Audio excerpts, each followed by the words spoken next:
Olá, pessoal, bem-vindos a mais um episódio. Aqui é o Júlio César e hoje eu vou conversar com o Luiz Virgílio Dalla Rosa. Ele que tem um currículo que eu sou muito fã, tenho que falar sem nenhuma lisonja, mas ele é muito interessante. A gente vai conversar sobre todos esses assuntos. Ele é formado em Direito, com mestrado e doutorado também na área, né? É professor na área de Direito e também é médico formado em Medicina, também professor de Medicina. Eu acho muito legal, sempre falo, quando eu comento a respeito do Luiz Virgílio, que parece aquelas formações antigas que o pessoal fazia na época da Renascença, assim, aquela coisa intelectual que tinha uma mistura de arquitetura com filosofia, com economia, com direito, e você consegue juntar tudo e fazer um trabalho interessante a partir disso, né? Tudo bem, Luiz Virgílio? Me conta como que você junta todas essas áreas tão diferentes, aparentemente, né, no teu trabalho, no teu dia a dia.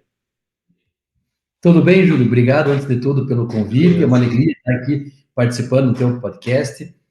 Um abraço aí, uma saudação a todos que estiverem assistindo e ouvindo. A gente está aí, né? É uma caminhada de estudos que a gente acaba, em alguns momentos, direcionando, indicando, aperfeiçoando ou dando um foco maior para um objeto em atenção. Mas é uma caminhada que a gente consegue construindo e em complementaridade, eu diria para você, sabe? A gente tem, como a Uhum. idade vai passando, os anos vão se acumulando, a gente vai tendo algumas habilidades intelectuais aí que permitem que a gente vá agregando vários campos do conhecimento, né? Sim. Então, por incrível que pareça, o direito e a medicina, eles não são tão distantes quanto aparentemente eles pareçam ser. Eles Uhum. estão lá naquelas, tipo, nas ideias, nas ciências bases da formação intelectual. Elas não estão, assim, não tem uma hiperespecialização que faz com que você tenha um método bem específico. Elas se agregam em bastante momentos, sabe? Tem alguns momentos que elas se confundem até ali no objeto, só o método de abordagem que a gente vai alterar.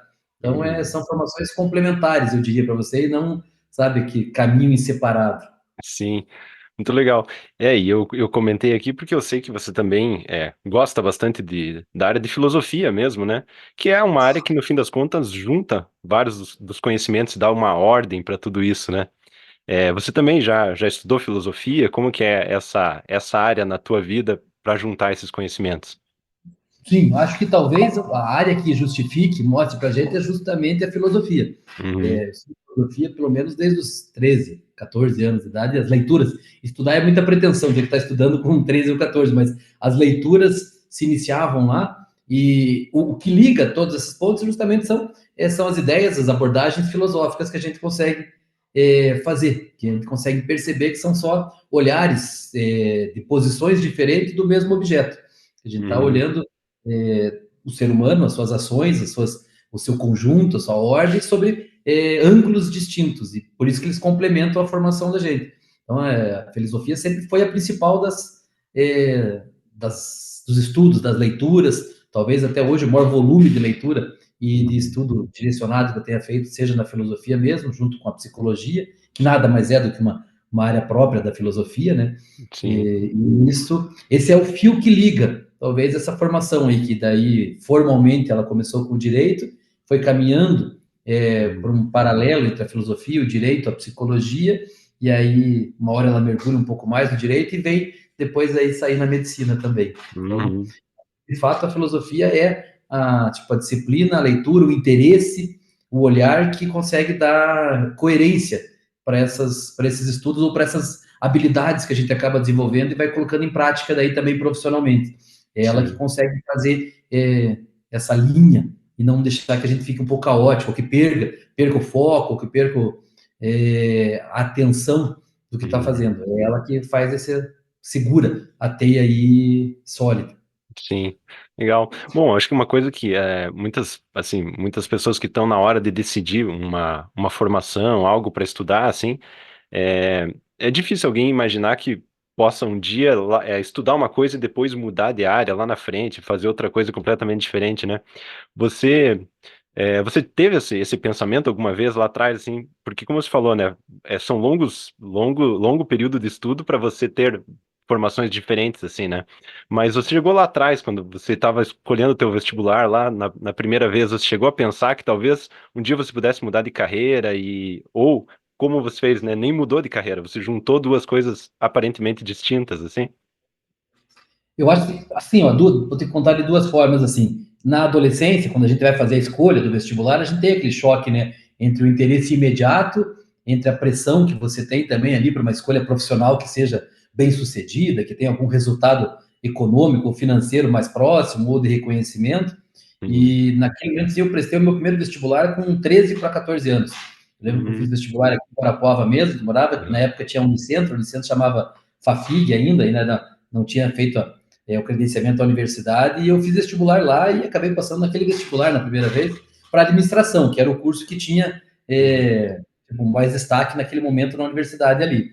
E quando eu fui fazer os vestibulares consequentes, até os 17 anos ali, quando é o momento da gente ingressar no ensino superior, eu fiz vestibular para Direito, fiz vestibular para Física Aplicada, fiz vestibular para Engenharia da Computação, quer dizer, já Olha tinha um só, interesse mais aberto ali em todos eles. E aí, com acabei certeza. aprovando eles e na hora de escolher, assim, tá, agora você aprovou em todos, o que, que você vai cursar efetivamente? E Uhum. aí entra um pouco do, tipo, daquele raciocínio utilitário também, olha, um era em Uhum. São Paulo, um era em Campinas, um era em São José dos Campos, outro era Uhum. em Curitiba. Na hora que você olha os três, os quatro locais, eles falam, pô, Curitiba é mais perto de casa. Uhum. Aí você vê assim, conversa com a família também tinha, olha, tinha interesse, o pai gostaria de feito direito, olha, é um sinal também, vamos, quem sabe, atender e agradar também ali o pai Uhum. que tem essa vontade. E aí o direito surgiu como uma escolha dentro desse cenário já que era um pouco mais amplo. E Uhum. desde essa idade eu já me vi assim como incapaz de permanecer por muito tempo numa mesma área. Sabe? Eu acho que Uhum. tem um dote também, uma característica de personalidade que a gente agrega ali que não me permite ficar por muito tempo Uhum. repetindo a mesma coisa. A coisa tem que ser, para que eu possa ter estímulo, ela tem que ser desafiante. E esse Sim. desafio assim, é um desafio intelectual, sabe? Um desafio que vai te motivando a buscar uma etapa a mais, um aprofundamento, uma informação ou uma habilidade mesmo técnica para desenvolver. E isso tem prazo de validade. Eu já não me Uhum. vi em nenhum momento fazendo a mesma coisa por vários anos e vários anos. Então, foi cada ciclo, Uhum. assim, digamos assim, 5, 7, 10 anos, reinventa novamente. Eu já Uhum. consigo imaginar que daqui 10 anos eu já vou estar fazendo alguma coisa diferente. Não que vai excluir o que já está sendo feito antes. Às vezes consegue, de fato, agregar todas elas. Mas já não me vejo repetindo a mesma coisa que eu faço agora daqui 10 ou 15 anos. Sabe? Sim. Se faz com toda a energia, com toda a força aquilo, se mergulha para fazer o melhor possível naquele tempo que você está dedicando àquele assunto e depois precisa de um novo desafio também, precisa aprofundar, precisa acrescentar, precisa avançar. Uhum. Então, desde cedo, isso para mim já era mais ou menos que inevitável, eu já via isso, assim, Uhum. sabe, como um caminho que ia ser o caminho que eu tomaria de fato, do ponto de vista intelectual, e aí, graças a Deus, eu consegui, assim, agregar, como, na verdade, assim, como eu diria para você, conseguir compatibilizar este interesse intelectual com a prática profissional. Então, eu consegui também fazer isso Sim. na prática profissional, sabe? Cada momento, cada troca, cada alteração que eu fazia também de rumo intelectual, eu consegui ir agregando na minha formação profissional. Então, eu ia trabalhando com isso em conjunto. Então, isso Sim. foi Isso daí deixa mais fácil, deixa mais suave também, né? Porque você está, ao Aham. mesmo tempo, estudando e trabalhando, conseguindo compatibilizar essas várias áreas. Sim. Então, Imagino que com certeza e reforça, inclusive, aquilo que você está estudando, né? Não vira só uma disciplina meramente acadêmica, né? É algo que está no teu dia a dia, está na tua profissão, você está fazendo ao mesmo tempo, né? Como se colocasse em prática o conhecimento que você acabou de adquirir ali naquela área, né? são quase que a totalidade desses estudos são É. estudos instrumentais, né, técnicos, você precisa aplicar, não Uhum. dá para a gente assim, confiar apenas no conceito ou na teoria.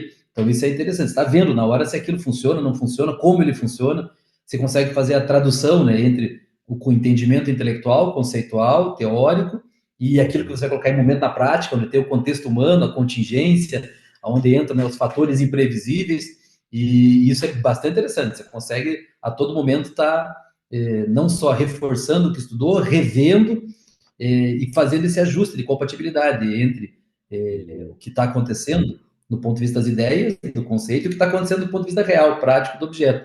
O direito ajuda muito nisso. Esse é o ponto de partida ter sido direito foi muito bom. Acho que o Uhum. ponto de partida, se fosse o inverso, teria sido menos proveitoso do que o direito sendo a instância inicial. O Sim. direito, me parece que deveria ser uma formação, poderia ser estendida a todo mundo, sabe? Ser uma formação Uhum. secundária. A maioria das pessoas que tivessem terminado a educação fundamental, o ensino médio atual, a educação secundária, deveria vir com uma grande carga de estudo de disciplina jurídica, que é Uhum. especialmente pela conformidade que a gente tem social, né? A gente tem Aham. uma conformidade de regulação das condutas, normativas, e aí você aprende muito cedo do direito que uma coisa é o que diz a norma, outra coisa é o que a realidade coloca, e você transpor a norma para a realidade é um desafio bastante grande. A gente Uhum. chega até a ter expressões próprias lá, né? O direito fala, conversa com os alunos e fala: o direito trabalha com o mundo do dever ser, não com o É, mundo do ser. É uma expressão kantiana, mas é uma expressão kantiana bastante apta para descrever esse momento que a gente tem de transposição entre o conteúdo da norma, o que prevê uma lei, o que ela está tentando fazer, e o que uhum. acontece na realidade. Isso, Sim. você entendendo isso, não só do ponto de vista jurídico, mas como um elemento de habilidade cognitiva, ajuda você bastante para as demais áreas. Você tem que ter Uhum. um desafio, né? Entender Sim. algo, compreender algo, escrever sobre algo e ver aquilo acontecendo. Tem um caminho de realidade nesse momento aí que nem Uhum. sempre concorda com a teoria, né? Sim. É, e é interessante, eu até brinquei no começo, assim, né, que parece uma formação que era mais comum, né, no tempo lá por exemplo, das independências das Américas, assim, né, os Founding Fathers americanos, né, todos eles tinham estudo em direito, daí tinham estudo em economia, tinham estudo em várias áreas, assim, né, ou no Brasil, o próprio José Bonifácio, né, tinha formação em mineralogia, direito, matemática, coisas assim, né. E eu sempre achei fabuloso, assim, porque essas pessoas estavam o tempo todo estudando, e grande parte desses personagens eles ficaram conhecidos na política, assim, né, por participar da independência dos países na América e tudo, assim, né. Então foi esse, digamos, a grande obra que ficou registrada e que as pessoas lembram deles por causa disso, né. Mas é interessante porque eles não estavam fazendo política do dia a dia sem continuar os estudos deles nessas coisas que eram interesses muito, muito importantes para cada um dessas pessoas, né. Eles continuavam se dedicando, parece, a esses estudos, né? E é isso que eu queria te perguntar também. Certamente você, inclusive sendo professor, você tem contato com alunos e você tenta passar um pouco disso, assim, do estudo contínuo, né? Não só com, assim, obtenha seu diploma e aqui acabou seus estudos. Com certeza você é um exemplo de uma pessoa que continua estudando depois de obter o diploma, né? Como que é essa relação com os alunos mais jovens hoje em dia, assim, você sente um pouco mais de dificuldade em passar essa ideia? É muito comum a ideia simplesmente da obtenção dos títulos? Cara, esse talvez seja o grande desafio da educação formal. Sabe? Uhum, A gente dá aula, ser professor no ambiente formal é a escola, a universidade, onde você tem que cumprir requisitos, frequência, uhum, avaliação, nota, para no final obter um título. É que tudo isso vem, que deveria ser só uma forma de ordenar, de disciplinar aquela prática de estudo, na verdade ela acaba tomando tanta proeminência que ela vira o resultado em si. As pessoas uhum, fazem a escola, fazem a universidade para cumprir frequência, para conseguir nota, para atingir no final um grau, para conseguir um diploma. E aí uhum, isso faz com que a gente tenha muita dificuldade em passar para o aluno que, sabe, isso são meras etapas formais irrelevantes, de fato, para a formação pessoal da pessoa, para a formação uhum. pessoal intelectual de cada um deles. E a gente tem, o grande desafio. O grande desafio não é fácil. Eu digo que na maior parte das vezes não consegue Ah, fazer. Não assimilam que a gente está fazendo aquilo e estudando por vontade, por interesse de aprender, de fato sair de qualquer etapa de raciocínio sabendo algo que você não sabia antes. Normalmente tendo uma dúvida que você não tinha antes, não é uma uhum, certeza. E conviver com esse estado permanente aí, sabe, de dúvida, ou de conhecimento parcial, ou de certeza parcial sobre as coisas. E geralmente o aluno nosso vem desde cedo, desde do ingresso no colégio, na primeira escola, a primeira formação dele fundamental, habituado a outra forma de enxergar aquilo. Na verdade, ele enxerga como um obstáculo. Na verdade, ele está vendo uhum. sempre a educação como um obstáculo para que ele possa trabalhar. A maior parte das pessoas que estão hoje cursando, seja escola, seja o ensino superior, eles estão em busca de um trabalho, eles querem dinheiro para ganhar vida, é isso que eles estão buscando. Na Uhum, verdade, as pessoas estão ali, cara, têm outros interesses. O que eles queriam fazer era, sabe, queriam construir casa, queriam viajar, queriam jogar, queriam ter família, queriam, sabe? E o obstáculo deles é que não tem dinheiro para isso. E a forma que eles têm para tentar ganhar dinheiro é conseguir do mais rápido possível, com o menor esforço possível, uhum, sabe? Conseguir algo que ateste para eles isso. E isso é uhum, diametralmente oposto ao ato de educação, ao ato de conhecimento. A gente aprender a gente está justamente despreocupado com todas essas questões, né? A gente está preocupado só em mergulhar no objeto, no estudo, naquele foco que a gente tem ali para aprender com ele. E é tão reconfortante, tão prazeroso aquele momento que você pode ficar lá por anos, né? Dentro daquela mesma, sabe, absorção ali que você tem com o estudo. Então, não é muito fácil, não. Digo que é um grande desafio e é um desafio que a gente tem perdido diariamente aí. Sim. Eu dei aula pela primeira vez em 1999, no curso de Direito lá da UFSC, então já são 26 anos. Aí nisso dá para contar, talvez, nos dedos da mão, alunos que a gente conseguiu, de alguma forma, trazer para esse outro olhar. A maior parte está ali, sabe, Aham. condicionada a uma memorização instantânea do conteúdo para conseguir uma nota na prova, para conseguir um diploma, para depois tentar trabalhar, e o que ele quer é trabalhar e ganhar dinheiro. Ele não queria mais nada daquilo. Então, Uhum. sabe? E a Sim. escola é muito mais impactante nisso do que o ensino superior, porque a escola faz isso de uma forma muito incisiva, né? A escola faz de uma forma quase aprisionante com o Uhum. aluno. E, então, Sim. quando ele chega lá, ele não consegue enxergar o mundo de outra forma. Então, é uma dificuldade tremenda, tremenda. As pessoas Sim. explicar para as pessoas que eu lembro na pandemia, por exemplo, a gente teve lá a pandemia, eu achei do ponto de vista individual, não do ponto de vista social, né, dos impactos da pandemia, mas do Uhum. ponto de vista familiar e da dinâmica individual que nós tínhamos aqui em família, em sociedade, para nós foi um tempo muito bom, um tempo muito rico, a gente ficou todo mundo junto, aproximou Uhum. mais ainda, a família que já era junto, a gente tinha um sistema de estudo em casa lá, eu tinha, sabe, era eu, meus 2 filhos, meus 2 sobrinhos, aí a gente teve primos que vieram de fora ficar em Guarapuava naquele período da pandemia também, montamos estúdios de estudo, sabe, para cada um em casa, a gente fazia aulas compartilhadas com todo mundo, era um momento muito rico de fazer, e eu lembro que nessa hora ali, a diversão que eu tinha ali, eu e mais um colega, a gente foi lá participar de um concurso de integral e derivada. Fazer integral isso é gostoso. Uhum. E as pessoas do lado olhavam, eu lembro meus colegas, formação, cara, o que você é maluco? O que você vai fazer ali, né? Tipo, não, tipo, o interesse é amplo de fato. Quando se estuda, para quem gosta de estudar, qualquer informação nova, qualquer conhecimento novo agrega. Agrega Uhum. sem dúvida nenhuma para tudo que você conhece. Então, Sim. é um dos bens desejáveis do ser humano que a gente não consegue esgotar e que quanto mais você acumula, mais você que consegue acumular outro, né? Uhum. Então, essa vontade de conhecimento, de sabedoria, de informação, é um valor, é o principal valor humano, bem humano desejável. E Uhum. você vai atrás dele a todo momento. Isso é E interessante, aí, né? Porque é bem isso, né? As pessoas acho que veem bastante o valor do. É porque existe um valor real, claro, em conseguir o sustento, o seu próprio sustento, né? É um valor verdadeiro mesmo, não é meramente dinheirismo isso, né? Não, você realmente ser responsável pelo seu sustento, não ser um fardo para as outras pessoas, isso obviamente é um valor em si. Ser alguém reconhecido socialmente pode ser um valor em si também, né? Mas o conhecimento é realmente, assim, é bom saber, né? Realmente é um bem em si mesmo, você não precisa justificar por outra coisa, né? Além disso mesmo, né?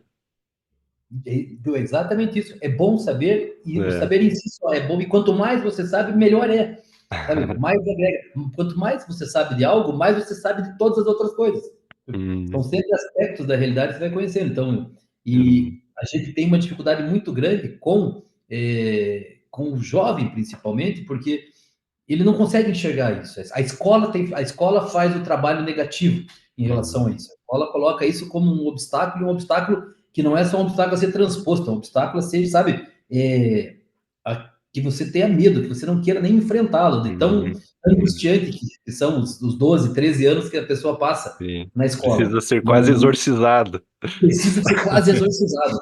Eu tenho É. uma vez uma filha de um amigo meu chegou lá de um compadre perguntando em casa e falou: mas eu, sabe, eu não consigo encontrar nenhuma razão para ir à Hum, escola. Aquilo parece uma prisão. Eu contei para ela, mas é exatamente isso. Você está descrevendo corretamente. Você está indo para a prisão. A gente voluntariamente está te mandando para a prisão. É isso mesmo. é, Infelizmente, nós temos uma opção melhor do que essa prisão. As outras são piores nesse momento.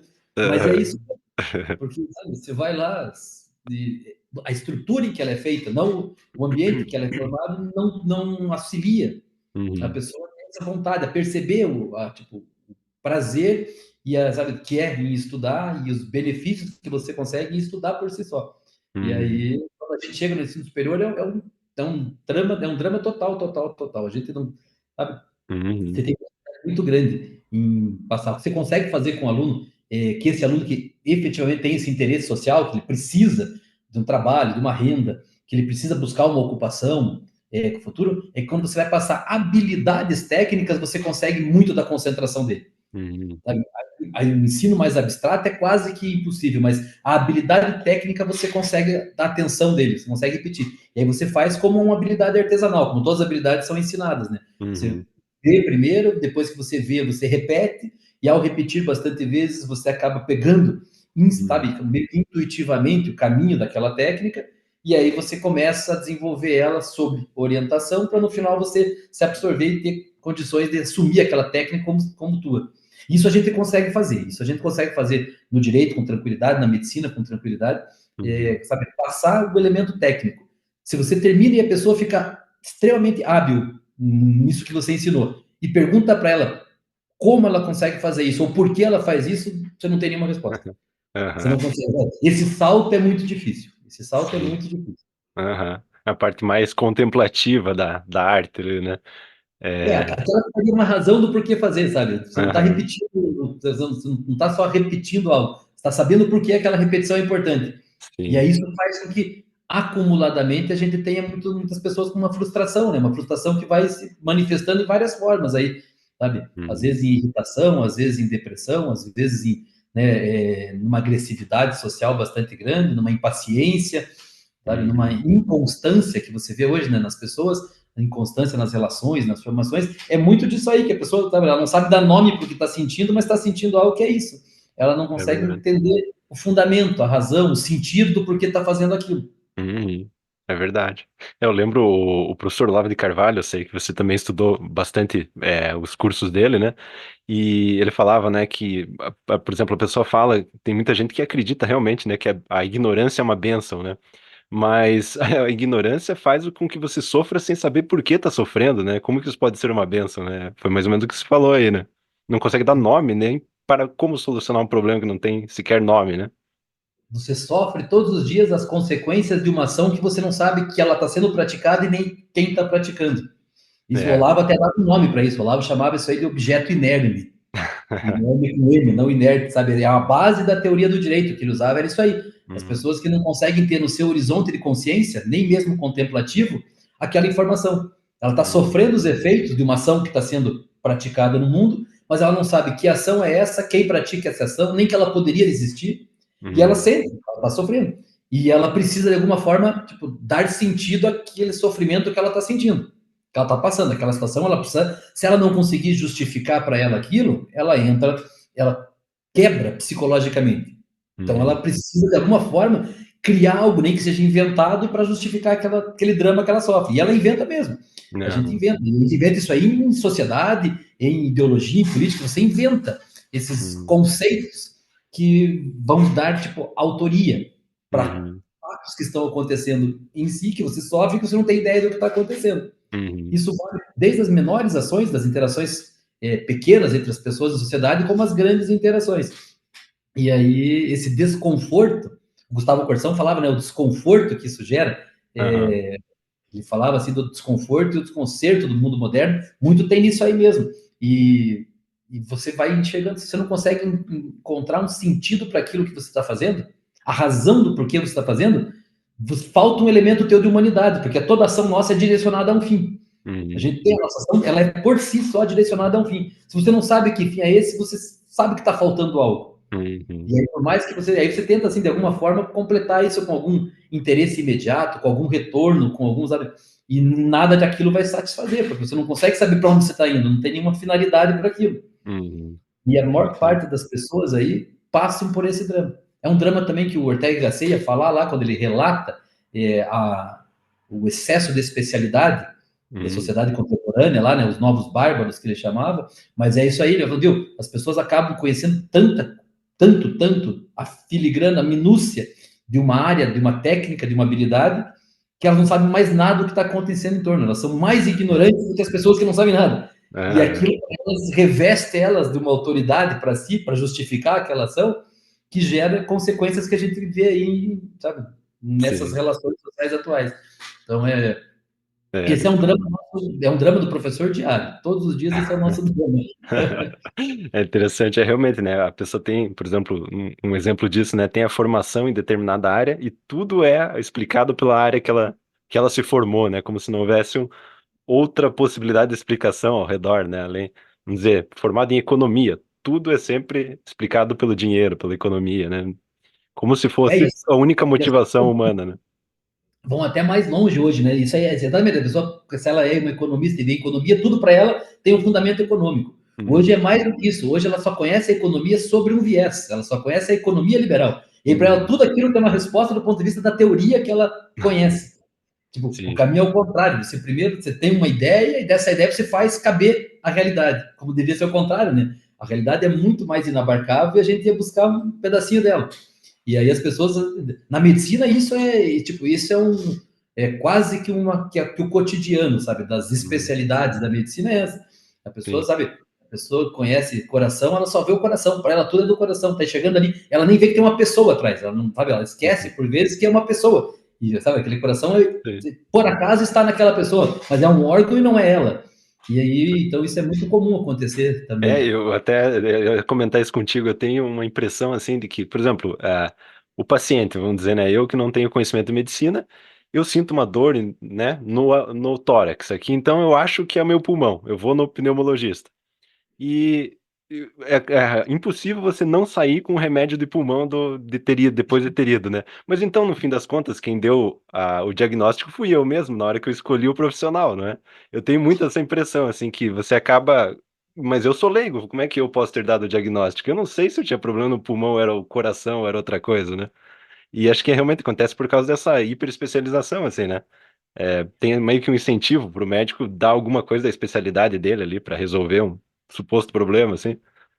E assim, se você olhar a fundo, do ponto de vista material, orgânico, você vai encontrar algo em qualquer lugar sempre. Uhum, Sabe? Você construiu uma casa agora, você acabou de fazer, está recebendo hoje a tua casa entregue. Acabou de fazer a pintura dela, ela foi entregue agora há 5 minutos. Você vai olhar, se você colocar aquilo no microscópio, você vai achar falhas na pintura. uhum, Inevitavelmente. Se você der 2 passos para trás, você fala, essa casa está perfeita, ela acabou de ser pintada. A mesma sim, coisa vai acontecer com o corpo humano. Se você olhar a fundo em qualquer elemento material, algo você vai encontrar. Algo vai ficar. E na verdade aquilo ali está ali, eventualmente, como uma casa, como uma pintura nova, que você não precisava nem estar olhando para ela. Você precisava dar 2 passos atrás e enxergar a pessoa inteira ali.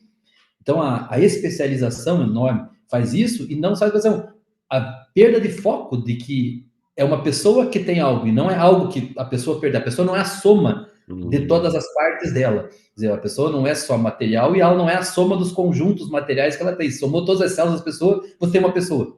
Não, não é isso. A pessoa não é uhum, isso. E sim, aí, se você olhar só para esse conjunto material, só para as células, você vai sempre encontrar alguma coisa em desequilíbrio, alguma coisa apontando, alguma coisa ali para você eventualmente tentar tratar. E essa uhum, perda também de noção da complexidade do ser humano, sabe, tipo, dos elementos imateriais do ser humano, daquilo que define ele efetivamente, daquilo que ele uhum, não compartilha com os demais, que não é só o corpo, isso faz muita falta às vezes, faz muita falta na medicina como um todo, na área da saúde como um todo, às vezes a gente acaba, sabe, esquecendo disso, seja na uhum, formação profissional que é dada às pessoas, seja por conta do hiperfoco que as especializações acabam também por vezes fazendo. Não é, sim, não é geral isso, mas é muito comum isso acontecer. Muito comum. sim. É, na tua prática clínica, no teu consultório, é mais de clínica geral e também voltado também para idosos, né? Um pouco mais essa área. E acho interessante, porque a parte o pessoa idosa, certamente ela tem mais problemas mais sistêmicos, assim, né? Mais problemas do que uma pessoa mais jovem. Então você acaba tendo que juntar pistas de todas as áreas do corpo da pessoa para tentar montar um diagnóstico e tentar ajudar, não é?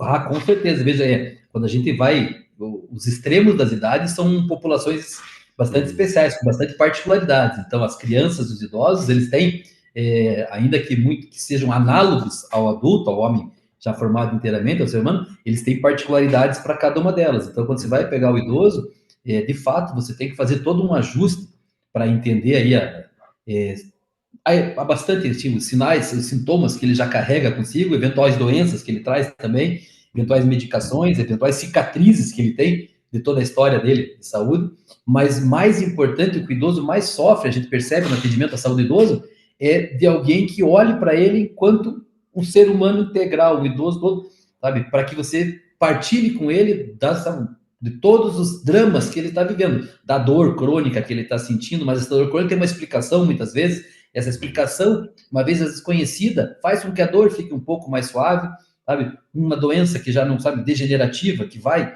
com alguns meses, alguns anos, no evoluir dela, gerar um quadro demencial. Se você tem compreensão inicial daquilo, você sabe como organizar, se coloca um contexto para o idoso, isso acalma bastante o idoso, e por vezes esse é o efeito terapêutico principal, sabe? Às vezes o que o idoso está procurando, de fato, é um contato humano com um médico para que ele sabe que esse efeito da relação médico-paciente seja terapêutico e não apenas Interessante. um medicamento colocado. A gente gosta, Uhum. sempre comenta ali bastante entre os colegas que um médico consegue curar um paciente. O remédio não, o remédio é um dos elementos do teu arsenal, sabe? Uhum. O Olavo falava, sempre que ele falava do Alfredo César Miller, ele contava isso na psicologia, ele falava, né, que perguntavam ao Alfredo qual método ele usava para poder atender o paciente dele no consultório de psicologia, ele falava que, cara, eu uso aqui da análise existencial a macumbo, o que aparecer na minha frente aqui que eu consiga atender o paciente, é isso que eu preciso fazer, não tenho, o paciente já está doente, eu não posso que ele tenha a doença que eu saiba curar, é o contrário, Uhum. tem que ter um arsenal inteiro aqui para conseguir usar para aquele paciente o que ele precisa naquele momento. Então, a Sim. medicação na medicina, ela não pode ser, sabe, ela não é o elemento decisivo, ela é um dos elementos do arsenal terapêutico que a gente tem. Você Uhum. tem vários arsenais, o medicamento é um deles. Quando bem utilizado, tem um belo resultado. Mas não é ele o nosso foco. O foco nosso é o paciente. Você entendeu o paciente como uma entidade inteira, você vai tratar todo ele e incluir, se necessário, medicação. Então, se Sim. centrar na pessoa, o teu atendimento faz muita diferença. Para o idoso, isso é decisivo, isso é decisivo. Para o idoso, isso é decisivo, porque ele está Uhum. lá, chega o idoso, é comum aqui o paciente chegar com 10, 12, 15 medicações diárias. É comum, comum, comum. Sabe? Isso, 2, 3 tomadas ao dia, faz com que ele tenha 40, 45 comprimidos no dia que ele está tomando. Eu Imagina. brinco com ele que tem mais caloria em comprimido do que na alimentação, às vezes. É uma brincadeira que ele faz, mas. E aí você, sabe, trazer aquilo ali não é mais um remédio que vai resolver o problema daquele idoso. Você precisa entender e colocar num contexto, às vezes até retirada de remédios vai ser oportuna, se você conseguir entender a situação que aquela pessoa precisa. Então, a saúde do idoso tem essas peculiaridades aí da polifarmácia, dos polidiagnósticos, sabe, do tratamento, às vezes, feito apenas com base no protocolo, apenas com base num dado estatístico. Então, você Uhum. precisa entender tudo aquilo e organizar de forma coerente para aquele paciente individualizado. Então, é Uhum. um atendimento que precisa de tempo, precisa de continuidade, não pode ter pressa para atendê-lo, tem que ter várias etapas para conhecer a realidade do idoso é muito importante, né? Eu gosto de falar sempre assim que a primeira ou a segunda consulta aqui na clínica com o idoso é na casa dele, é uma consulta residencial. É bastante importante que a gente faça, se não a primeira, a segunda consulta, para entender como é o contexto familiar, o contexto arquitetônico, domiciliar dele, entender a realidade do idoso, porque às vezes muitas coisas estão lá no ambiente familiar e não no ambiente da clínica ou do consultório. Muito Então, sabe, o interessante. idoso merece a saída lá para a gente poder fazer, a gente consegue entender melhor o contexto. Então, tem Uhum. essas peculiaridades aí de sensibilidade com o atendimento do idoso e também da complementariedade que você tem com todas as outras áreas. Você está com um idoso que vem com comorbidades de várias áreas, pulmonar, cardíaca, né, reumatológica, você tem que compor isso, sabe, organizar e contar com a parceria de todos os colegas ali, sabe, que vão Uhum. olhando nessas particularidades e você faz aquela, tipo, a visão mais integral, mais global para conduzir o tratamento do idoso. É uma área fascinante, é uma Interessante. área fascinante.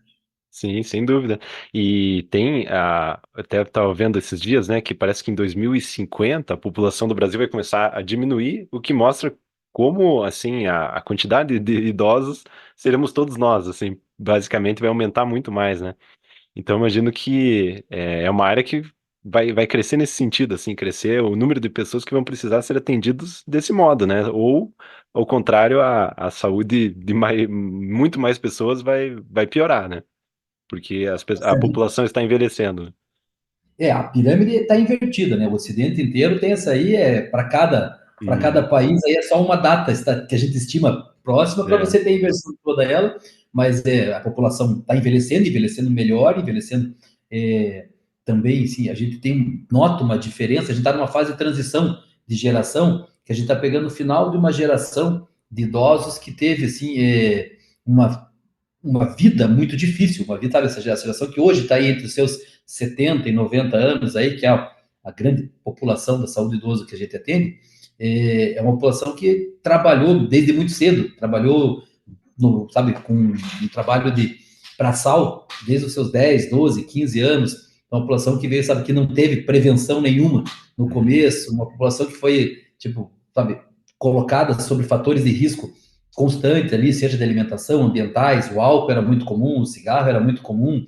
Então, essas pessoas chegam hoje com uma série de comorbidades que, sabe, fazem com que a idade, com que a velhice, com que o idoso sofra nesse momento, sabe? Quando ele se sinta ali, galera, é uma fase que deveria ser uma fase de maior tranquilidade, que ele podia passar a experiência dele para os mais novos, que ele podia, sabe, conviver com seus netos, bisnetos, e ele tem dor o dia inteiro, ele tem, sabe, um drama por conta desse passado. Essa geração nossa que veio hoje, geração adulta, sabe, que está hoje com seus 40 e 60 anos, é uma geração que já tende a ter uma idade, uma velhice diferente. Já tem, sabe, de alguma forma, tem muito mais informação e a sociedade, de alguma forma, já caminha também para ter, nos aspectos orgânicos, uma melhor prevenção. Tem muita gente, já sabe, praticando atividade física com mais intensidade, com mais controle, organizando melhor, se preparando melhor, não foi exposto também a trabalhos tão desgastantes como a geração Uhum. anterior, e isso vai fazer com que a gente tenha, assim, uma população de idosos para atender e que caminha, inevitavelmente, pelo cenário que a gente enxerga aqui, tanto da sociedade quanto da medicina, para dramas de saúde mental, sabe? O que Uhum. mais tem impactado o idoso, além da cronicidade de alguns quadros, da dor, do desequilíbrio ali de alguns sistemas, ainda o cardíaco está em preponderância, mas às vezes, sabe, pulmonar, mas é o problema, sabe, da saúde mental, que de fato Sim. talvez seja o próximo passo que a gente precisa dar com alguma velocidade para integrar um conhecimento para poder atender adequadamente. A saúde mental, ela Uhum. vem com um grande desafio, e daí, para a velhice, isso passa a ser um desafio um pouco maior também. Então, a gente vai Uhum. ter, de fato, a população hoje aumenta, a gente precisa se preparar para entender melhor, para respeitar melhor o idoso e para conseguir entregar de uma forma de melhor atendimento. Sim. Você comentou da saúde mental, até outra coisa que eu queria te perguntar, assim, eu gosto bastante de analisar da parte da comunicação, assim, né, e eu vejo alguns vídeos, por exemplo, de médicos no YouTube, né, e ali, tem um certo incentivo, esse que é um grande problema, assim, as plataformas, as redes sociais, elas têm esse incentivo em você sempre, ser polêmico, ser, né, sensacionalista, você querer mostrar que é um conhecimento novo, que só você sabe e tal. Então é muito difícil se orientar assim para por conhecimentos que estão na internet circulando assim, né? Tem muita coisa boa, mas ao mesmo tempo é difícil separar o que é bom do que é ruim, do que é só sensacionalismo e o que é uma informação real. Você tem alguma assim algumas dicas talvez para pessoas que não são médicas e tal, como se orientar com essas coisas com esses tantas orientações médicas disponíveis online o tempo todo e de assuntos mais diversos? Sim, ó, vamos lá, vou tentar dar uma ideia boa assim para fazer. Hum. Vamos pensar que hoje a gente está exposto, de fato, à rede social e ao tipo a enxurrada de informação acontecendo. A Uhum. todo momento alguém está tentando captar a nossa atenção. Uma forma que a gente, do ponto de vista do mercado, do ponto de vista do marketing, de chamar essa atenção, de fato, é você trazer, né, algum mote, algum chamariz Uhum.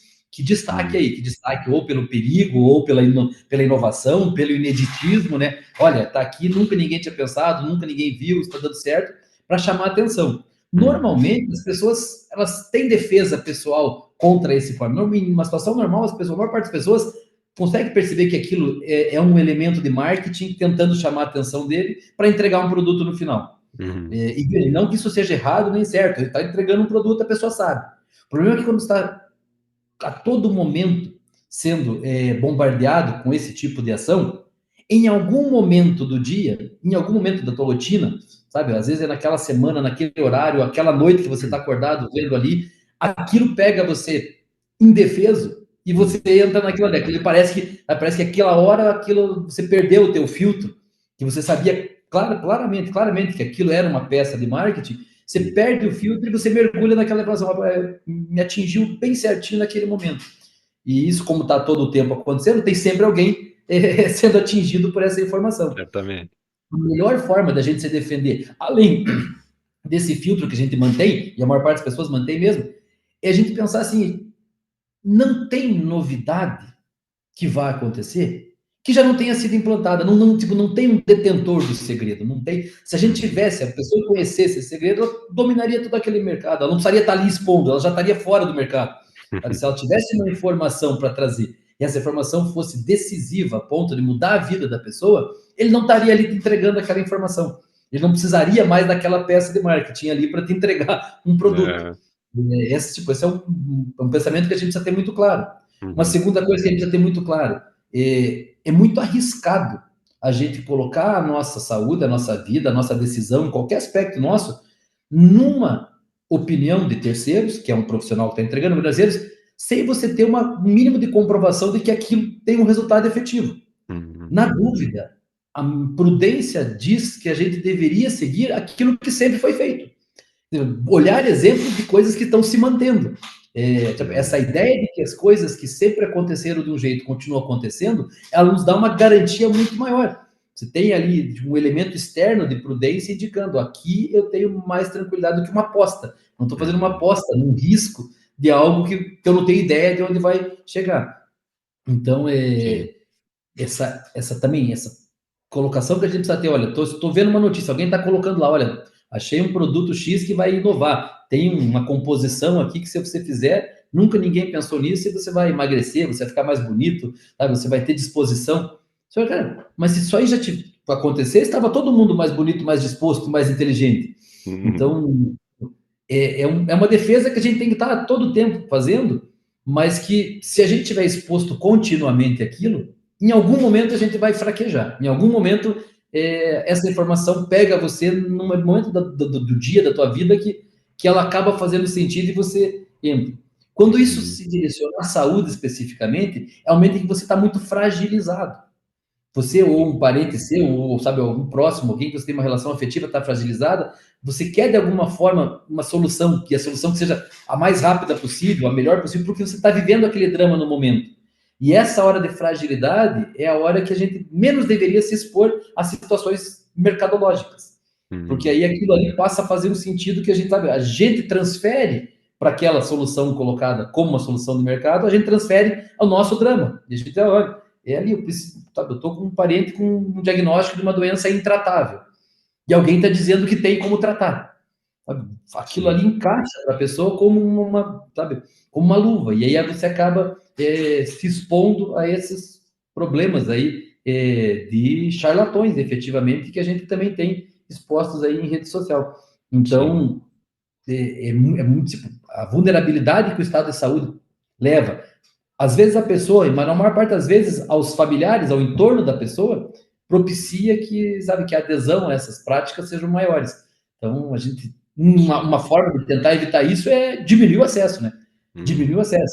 É uma dificuldade grande, mas assim, diminua. A gente deveria ter um filtro, assim, olha, eu vou praticar esporte agora. Então, olha, se eu vou praticar esporte, eu vou correr, não vou correr no meio da rua. No meio da rua tem carro, vou correr na pista que é melhor. Se não tem pista, eu vou correr, sabe, num local que seja seguro.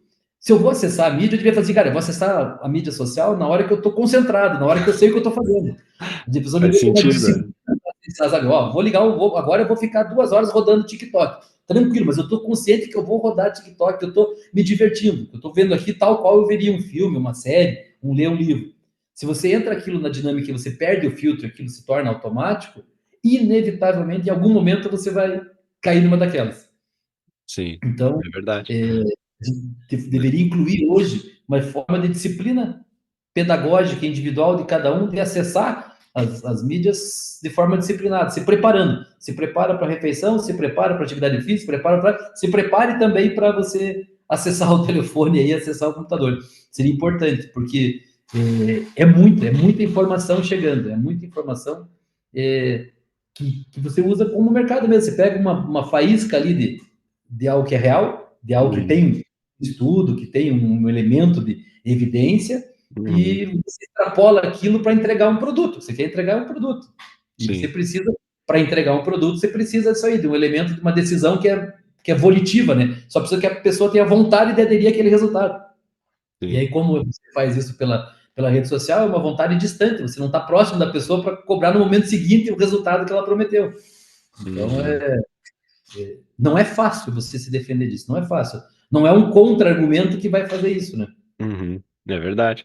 Bom, e outro assunto também que eu imagino que seja outro conflito de interesse também, assim, que é muito comum, né? A gente falou aqui da parte da comunicação, né? Como tem esse certo incentivo para ser sensacionalista, para exagerar alguma novidade, assim, alguma coisa assim. Mas tem também aí, juntando justamente a parte do direito, né? Hoje em dia tudo virou é contencioso jurídico, assim. Então eu imagino que a relação da medicina também com o paciente tem um certo medo de de virar um problema jurídico, então tem um certo incentivo, às vezes, pro médico tentar se defender e acaba o interesse em realmente curar o paciente acaba ficando em segundo plano por causa desse problema, né?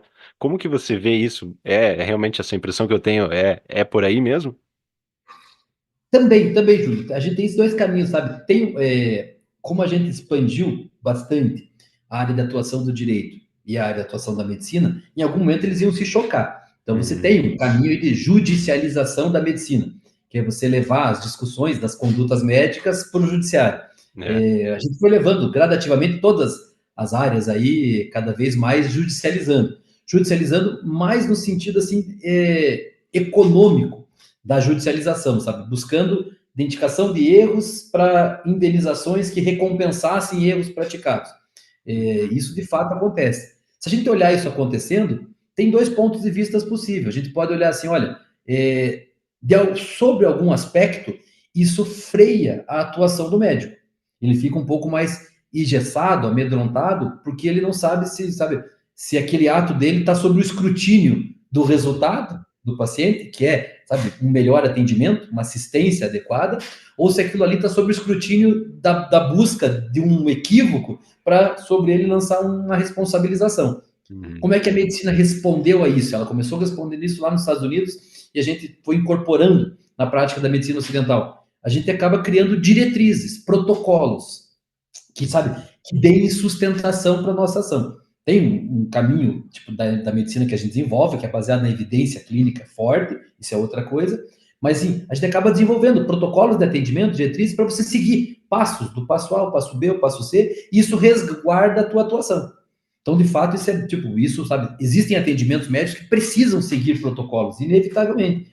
Isso uhum, dá um resguardo para o médico, e sobre um ponto de vista, é bom, porque você consegue homogeneizar as condutas médicas. Você consegue colocar médicos em diferentes estágios de preparo, de formação, de conhecimento profissional, que vão entregar o mesmo resultado.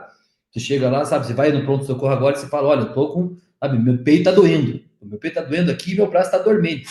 Ah, todos os médicos deveriam ter o mesmo caminho, tem um protocolo dizendo o que você deve fazer com isso. Sabe? uhum, Que exame você vai fazer, qual diagnóstico você precisa suspeitar, qual laboratório você precisa fazer, o que você precisa avaliar para ver se você vai levar o teu paciente para o caminho A ou para o caminho B. Isso ajuda. Então, sabe, esse receio da judicialização permite com que você também, de alguma forma, melhore, equilibre a assistência médica. Sobre o outro olhar, de fato, para aquele olhar que vai permitir com que o médico extrapole um pouco, que ele entregue um pouco mais, ele causa um certo receio. Eu uhum, diria para você que se a gente colocar na balança, é melhor essa pressão que o direito vem fazer na medicina do que pior. É uhum. melhor porque ela faz com que pelo menos você entregue o mínimo, sabe? Ainda que Sim. você possa, de alguma forma, estar lá cortando, limitando um pouco o máximo, mas ela está garantindo que o mínimo seja entregue. Que um prontuário seja preenchido, que um protocolo seja seguido, que uma diretriz seja conhecida, para que aí o médico vai tomar uma decisão diferente. Ele vai falar, ó, nesse caso específico, em particular, não cabe eu aplicar o que está previsto na diretriz Uhum, por conta de A, B e C. E ele fundamentou, quer dizer, ele conseguiu fazer com a análise daquele paciente e justificou porque a conduta dele foi diferente. Isso entrega um trabalho melhor, uma assistência uhum, melhor. Então, sabe, essa pressão do direito tem esse efeito pedagógico na prática médica, vamos dizer assim, de fazer com que você nivele. Nesse momento em que a gente está tendo uma expansão bastante grande da medicina, da formação médica no país todo, isso pode ajudar bastante, para que a gente tenha tipo, um mínimo de serviço de assistência garantido. Mas, sobre outro aspecto, pode sim, pode de alguma forma você tolher algumas ações, alguns caminhos do raciocínio clínico, especialmente pela forma de concepção que são feitos alguns protocolos e algumas diretrizes, sabe? A gente não é livre nos protocolos de lobbies, de influências externas para desenvolver alguns procedimentos, algumas condutas, alguns resultados, alguns tratamentos que você vai oferecer. Então, assim, as diretrizes, as evidências também estão sujeitas a financiamentos, tem interesses outros ali que não apenas o interesse da assistência médica. Então, de alguma forma, também tem que ter esse cuidado, né? Porque, por vezes, é aí que entra o médico como o agente operante, né? O médico que vai, ele, individualizar para o paciente dele, naquele caso, o que tem de melhor para assistência. Mas tem toda a diretriz, todo o protocolo, eventualmente tem um viés que vem ali de fora. Sim. Então, o intercâmbio do direito com a medicina hoje traz elementos que a gente ainda, sabe, está aprendendo a conviver. Do meu ponto de vista, ainda são positivos e não negativos, sabe? Eles conseguem elevar esse nível mínimo. Talvez na hora que a gente consiga equilibrar o nível mínimo, a gente comece a se preocupar em como resolver esse problema, afastar para entregar um pouco mais. Mas a gente ainda, enquanto estiver entregando menos, a pressão externa faz com que se entregue um pouco mais. Isso é oportuno. Sim, muito interessante. E tem vários termos que surgiram hoje em dia, não sei se você poderia fazer um resumo mais ou menos, mas, por exemplo, quando fala de medicina integrativa, medicina baseada em evidências, medicina do estilo de vida, tem alguns. Isso, assim, diz alguma coisa, assim, importante? É importante o paciente conhecer para buscar uma ou outra em alguma necessidade? O que esses termos surgiram, assim, o que eles significam? A medicina baseada em evidências é uma técnica, certo? É a técnica que Uhum. valida o ato médico atual. Medicina baseada em evidências é um modelo científico de você validar a conduta tomada com base numa evidência anterior. Então, o método científico, quando ele é aplicado na medicina, certo? O método científico, a ideia é você ter um objeto próprio, um método específico para estudar e aplicar. Como que na medicina a gente usou o método científico? O método lá, o método popperiano mesmo, aquele método básico do século XX de falsibilidade. Você coloca na medicina ele e vai falar, olha, para que eu tome uma conduta, é bom que eu consiga olhar essa minha conduta com base na minha conduta passada. Olha, eu tratei 10 pacientes, e 10 pacientes, quando eu fiz isso, quando eu fiz A, aconteceu B. Uhum. Geralmente, você vai fazer o que o médico, quando atendeu o 11º paciente, ele vai fazer a mesma coisa que ele fez com os 10 anteriores, porque com os 10 anteriores, aquilo deu certo. Então, assim, ó, a opinião, a prática clínica do médico, traz a ele uma experiência que ele passa à frente nas práticas futuras dele. Que grau de evidência eu tenho ali, sabe, de validade dessa ação? Quando eu vou chocar isso em um número maior, eu percebo, olha, isso aqui, por vezes, foi só uma coincidência. Por vezes, aqui não tem nenhum outro fundamento que justifique eu repetir aquela prática. Às vezes foi um elemento de sorte, às vezes foi um elemento inexplicado, às vezes foi uma conveniência estatística. De fato, aquelas mesmas pessoas tinham as mesmas causas. Uhum. Então, como é que a gente vai crescendo no patamar de evidência, sabe? E como é que eu vou dando mais garantia, mais probabilidade de que o resultado vai ser de fato repetível para essas situações? E aí a medicina baseada em evidência vai fazer isso, ela vai dizer, ó, quais são os graus de evidência que eu vou conquistando com estudos que eu consigo controlar. Então você vai desenvolvendo formas de estudar a aplicação de um tratamento, a prescrição de um medicamento, os efeitos que uma conduta geram, você vai criando grupos de estudo e esse grupo você pratica sob controle. Aí você vai controlando eles. É um caminho, olha, consegui fazer mais. Estou Uhum. colocando um universo maior para saber qual é a repetibilidade daquela prática. Faço um caminho mais ainda. Quem sabe eu faça isso e submeta esse meu estudo a um terceiro. A um terceiro que vai avaliar aquilo sem saber, que vai olhar os dados e não vai saber quem é a pessoa, que não vai ter relação com o estudo, que não vai ter nenhuma vantagem econômica nem pessoal, e vai avaliar externamente, um par que vai avaliar aquilo, vai avaliar as cegas. Então, você consegue, olha, vou colocar esse estudo sobre um outro escrutínio, vou ganhando mais evidência de que aquilo, olha, de fato, eu consigo repetir, eu consigo avaliar, eu não tenho muito viés aqui, eu não selecionei apenas pacientes que eram adequados para o resultado que eu queria, eu não selecionei pacientes que tinham um único perfil, eu não selecionei medicamentos exclusivos, eu coloquei um outro medicamento que não tinha efeito nenhum, um placebo, para ver se o resultado gerava ou não o mesmo. A medicina baseada em evidências nada mais é do que você estruturar isso, para que você tenha um controle do ato que você está praticando com a melhor evidência possível. E aí, quando você fala, olha, isso aqui eu tenho um grau de evidência máximo, tenho um grau de evidência 1, um grau de evidência A, eu tenho um respaldo de que estudos foram realizados e aqueles estudos indicaram aquele resultado. Não é uma garantia, não é uma certeza, é uma probabilidade. Mas é uma probabilidade de que aquela conduta não está respaldada apenas na minha opinião. Apenas, sabe, na minha opinião, ou na minha experiência clínica, ou na minha experiência de estudo, ou na experiência de um local de trabalho específico, você consegue ampliar mais. Então, ela é que nos dá hoje, sabe, a evidência é bastante relevante, bastante importante, para que a gente possa justificar uma conduta, a adoção de uma conduta médica. Então, a medicina baseada em evidências, ela é o nome que nós damos para esse modelo científico da medicina ocidental contemporânea, atual. Então, sabe, e ela está longe dos outros adjetivos que nós damos às especialidades. Então, ela tem uma razão toda em ser. Já outra coisa, não, a medicina integrativa, a medicina do estilo de vida, é uma forma de você adjetivar a tua prática médica para você agregar, tipo, a ideia de uma especialidade, entregar algo especial. Então, você tem, sabe, algo preparado para aquele objeto, a endocrinologia, a cardiologia, sabe? Você tem, sabe, a medicina de família e comunidade, cada uma delas é uma especialidade médica. Quer dizer, quando você tem essa especialidade, você está dizendo assim, olha, eu não apenas sou médico, mas eu dediquei um tempo do meu estudo, da minha formação, sob orientação, sabe, sob prática supervisionada, numa residência, numa especialização guiada, num estudo direcionado que você fez em pós-graduação e que depois de, por um tempo, ter praticado aquilo, 2 anos, 3 anos, 4 anos, 5 anos, depende de cada área, tem uma sociedade profissional que vai lá e valida, olha, você fez um teste, você fez uma prova, você comprovou nesse período que você domina habilidades dessa área especial. E aí você ganha um título de especialista. E esse título justifica muito, é muito importante para a gente, sabe, ter um melhor controle da atuação do ato médico, evitar que você tenha aí, sabe, inferências aí onde não precisavam ser feitas.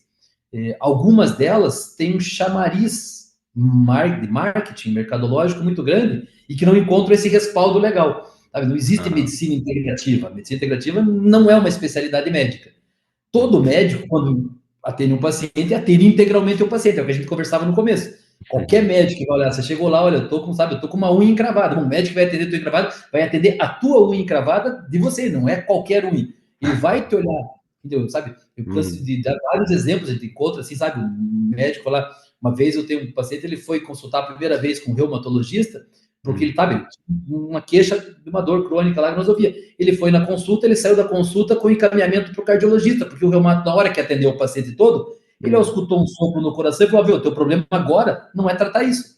Tá tendo uma coisa mais emergente aqui e encaminhou para lá.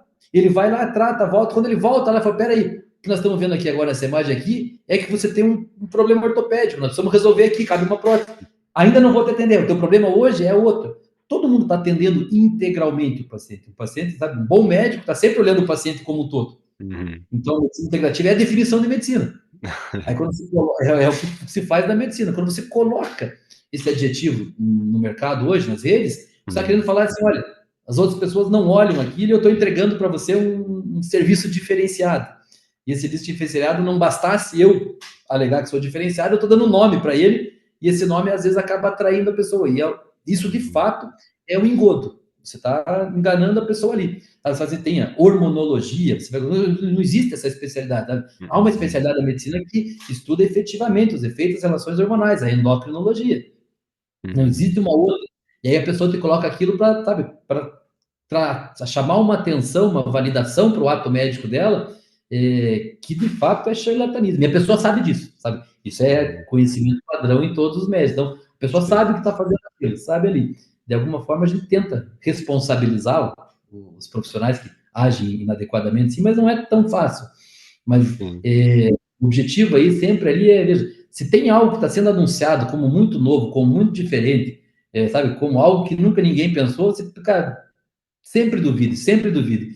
É muito mais fácil a gente errar do que a gente tá certo. Então, não é, a pessoa não vai descobrir ali, sabe? E se ela tivesse Se você pensar assim, se a pessoa soubesse algo que ela soubesse tão mais do que os outros, ela não estaria na frente de uma câmera, sabe, com uma produção, com um filtro, te entregando aquela mensagem para te cobrar X Uhum. reais no final. Ela estaria fazendo outra coisa, o tempo dela não estaria ali destinado. Uhum. É Então, verdade. de fato, souberam algo que ninguém sabia, elas não estavam contando para todo mundo, elas estavam descobrindo as coisas. Então, Sim. agora, então, assim, medicina integrativa, medicina, elas têm esse efeito ali que não existe. Diferente da medicina baseada em evidência. A evidência é o nome que nós damos para o método que a gente usa que valida. Ali, hoje, para você tomar uma conduta que não tenha uma evidência, você precisa Uhum. justificar, sabe? Uhum. Você precisa justificar por que você está fazendo aquilo. Ó, você está tratando um paciente para hipertensão. Por que você Uhum. está usando o medicamento X? Qual é a evidência para você usar aquele ali? Você precisa, não é que você precisa seguir, ela não é um determinante, mas para você não usar a evidência, você precisa justificar, olha, por conta de tal contexto, seja Exceção. aqui, paciente, eu estou tratando com contração. Então, Uhum. ela dá essa base para a gente, assim, a gente usa e está todo momento se atualizando com base nisso ali, sabe? Com base nos melhores estudos que você consegue desenvolver, que entregam para você esse controle mais adequado. Uhum. Então, o desafio todo aí da medicina, assim, do ponto de vista da produção científica dela, está em você ter um controle adequado desses estudos. É justamente isso. A ideia do método é muito bom, mas todo método é falível, lembra?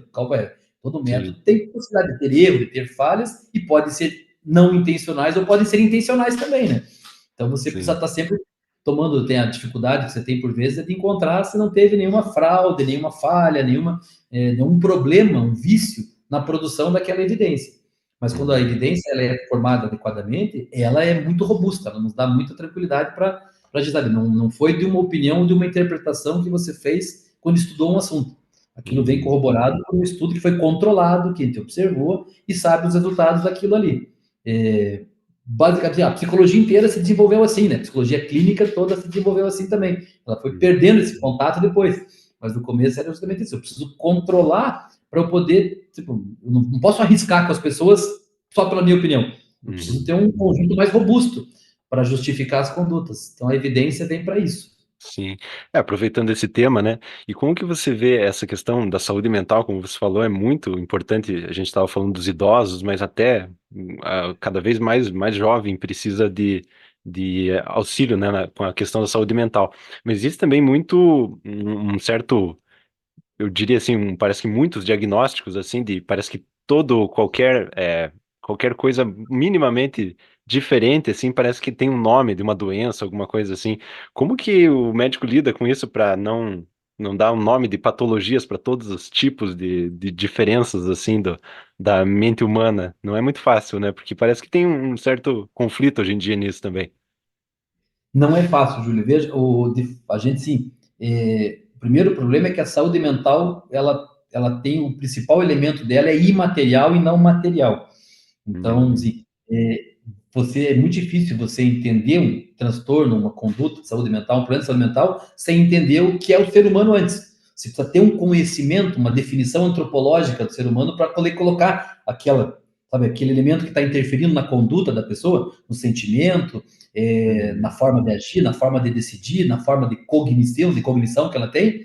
Você precisa de uma definição, de um contexto antropológico prévio.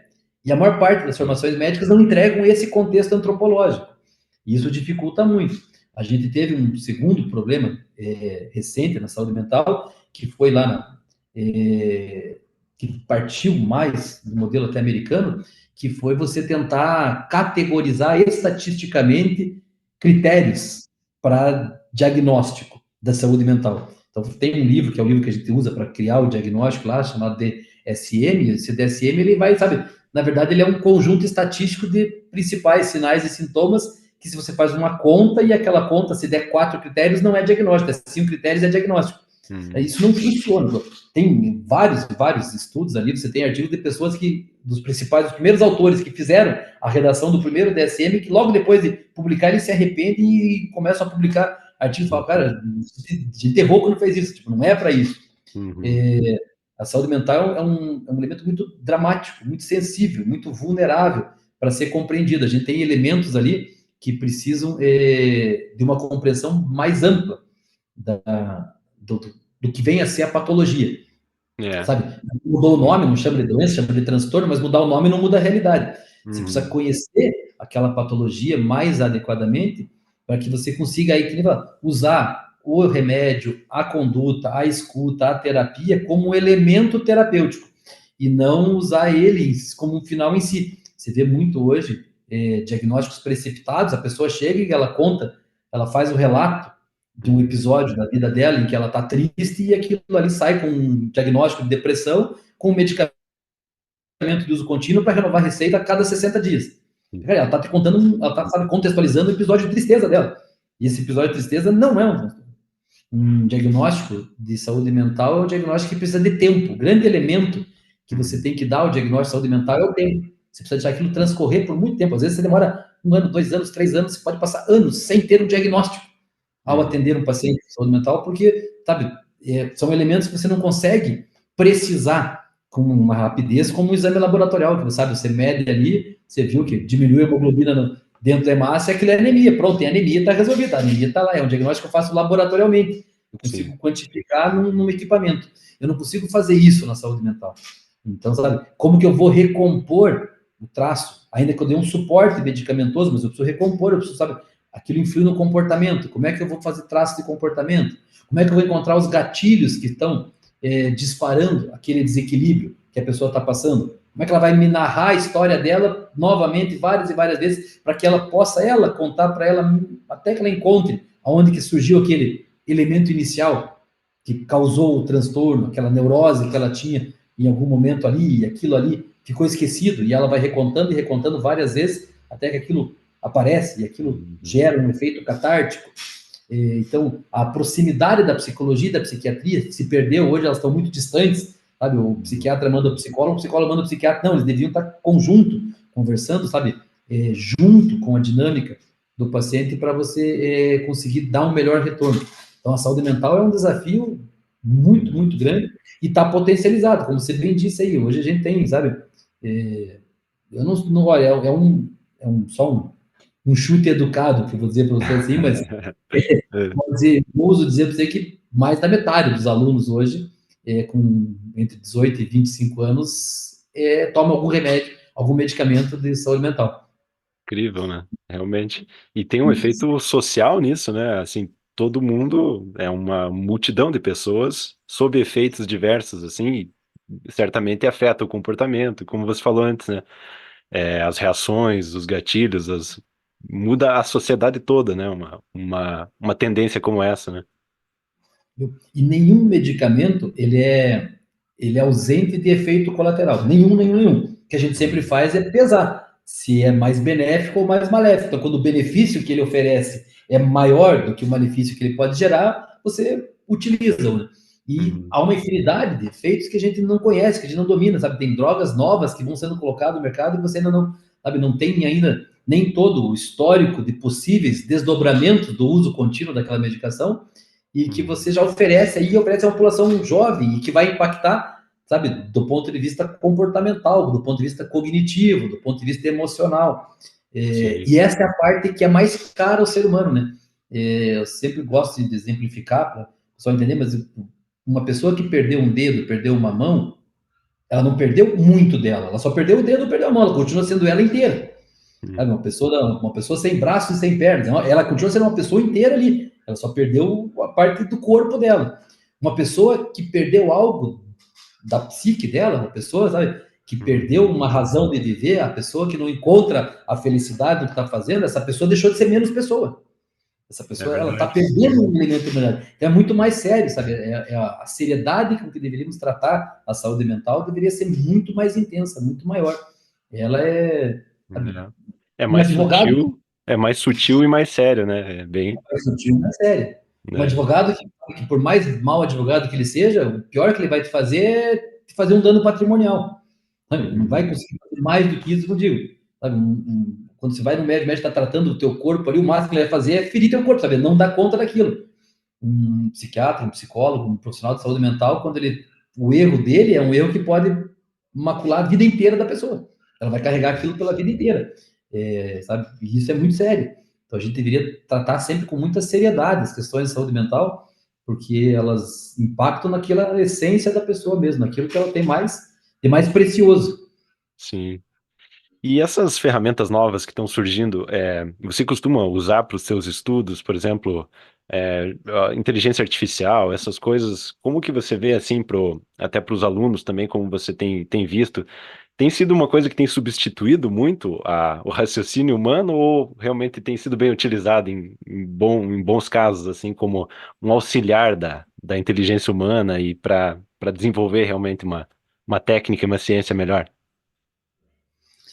Eu vejo, ela sem dúvida é uma ferramenta. Se a gente entender como uma Uhum. ferramenta, ela nos auxilia para aquilo que a ferramenta é feita, né? Sabe? Inventamos a chave de fenda. Na hora que eu tiver um parafuso, a chave de fenda vai me ajudar bastante quando eu tiver ela, porque ela parafusa mais fácil.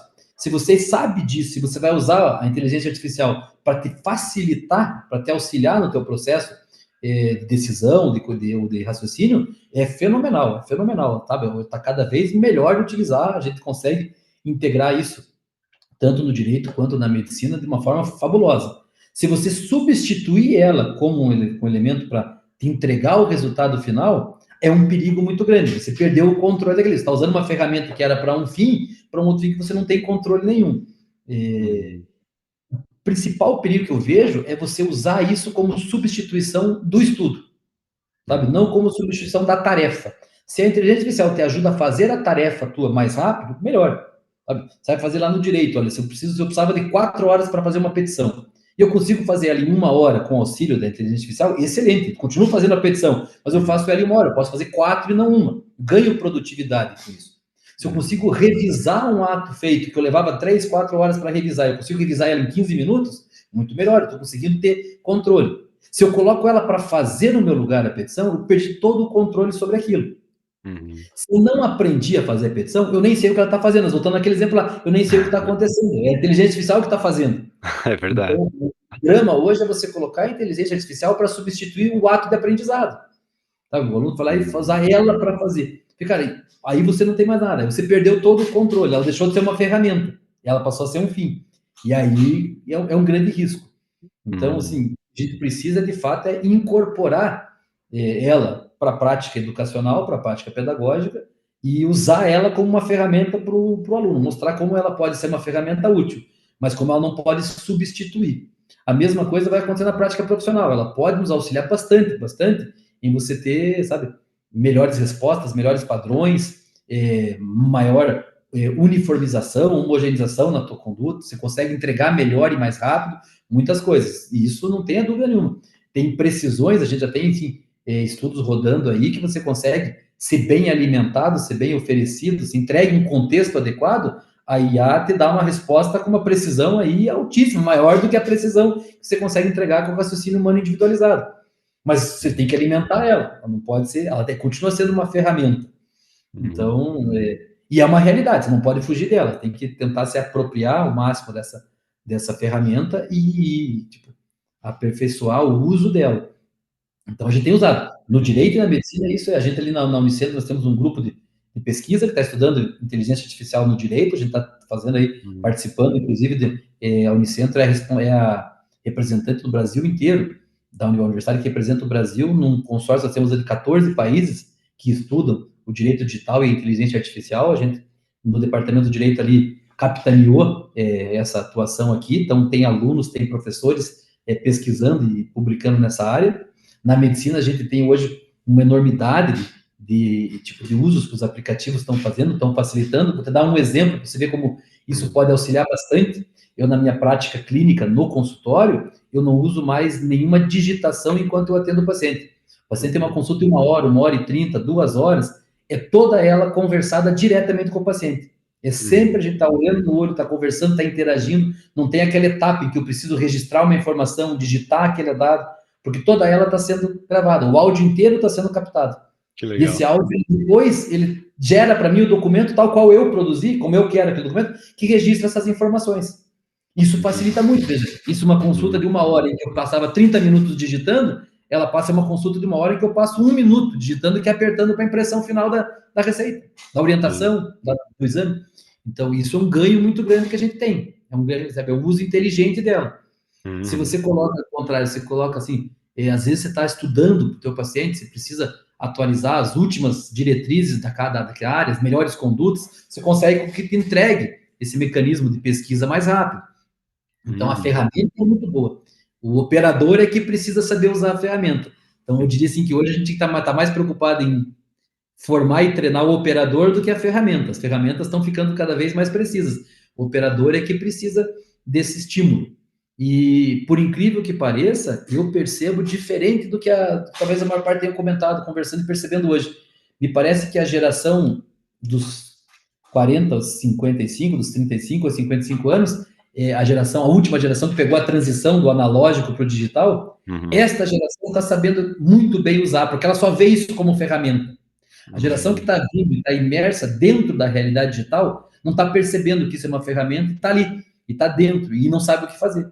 Eu vejo que, sabe, os alunos hoje de manhã eu estava em sala de aula, tutoria em medicina, e eu vejo que eu uso muito melhor a inteligência artificial do que todos eles que têm 20 anos de idade, 22 anos de idade. E eles, sabe, estão perdidos ali naquilo ali, sem saber o que fazer, porque eles não conseguiram entender que aquilo é uma ferramenta e o que se fazer com a ferramenta.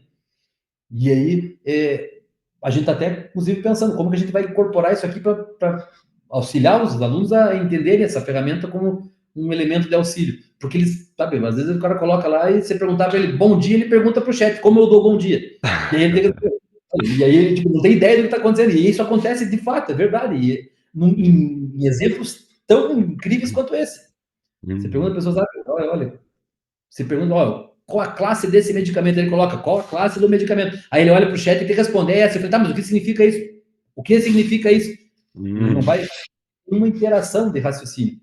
Precisar formar. Mas é uma realidade sensacional. Eu sou apaixonado pela inteligência artificial. Acho que a gente tem ganhado muito em produção, muito em qualidade, em controle. A IA como uma forma de validação das nossas ações é muito boa, sabe? Você coloca ali, você tem um paciente, como nós estávamos dando aquele exemplo, tem um paciente idoso que chega aqui com 15, 12 remédios. Quanto tempo eu levava para estudar cada um deles e ver a interação que um medicamento faz com o outro? Às vezes, acontece muito na medicina que você prescreve um medicamento. E esse medicamento tem um efeito colateral X. Esse efeito colateral começa a incomodar demais o teu paciente.